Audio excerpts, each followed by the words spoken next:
Tucson man is still working to keep a promise he made to his late wife 10 years after losing her in a tragic accident. Mike Humphrey says ADOT has the power to prevent another tragedy, but won't do it. News 4 Tucson's Allie Potter sat down with both sides and brings us this report.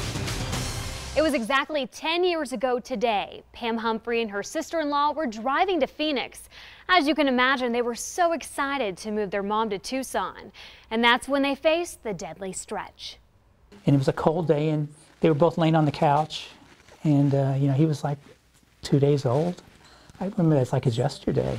Mike Humphrey reflects on his favorite memory with his wife, Pam, and their son, Sean. It was very playful.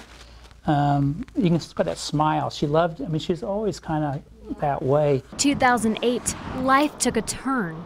Pam was driving with Ann, her sister-in-law, on I-10 and swerved off the road to avoid hitting debris. She crossed over a median and collided with a wheeler.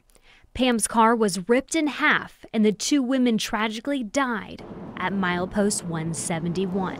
We got to do something, because I don't want other people to have to go through what I and my son went through. Mike says if a median barrier was there, Pam and Ann would still be alive. Now he's on a mission to have those barriers installed along I-10, but he says ADOT won't do it. Like the polio vaccine, you can do something that will immediately impact deaths and injuries. And the question is, why won't you do it? This 81-foot wide median is located at milepost 171.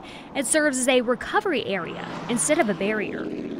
They're much safer than putting a barrier, which is considered a hazard, in. I sat down with Mike's lawyer, John Leader, to understand the need for barriers.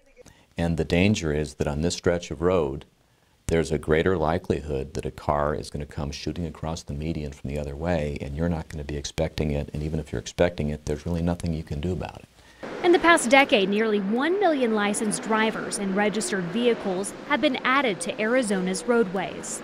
962 fatalities statewide.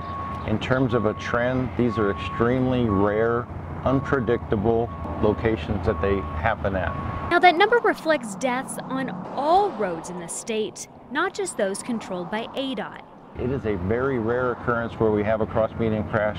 It's less than 1%. That doesn't mean that we don't feel for the families that lose a loved one, but the safest median really is one that has a wide recovery area, and that is what is on I-10 right now. The crash happened 10 years ago, and the jury found ADOT at fault and awarded Mike and his family $47 million. But Mike says that's not solving the root of the problem.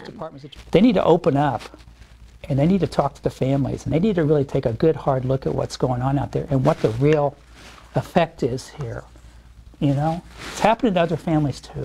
I asked ADOT the what if median barriers are installed. Steve Boshin with ADOT called it a hazard.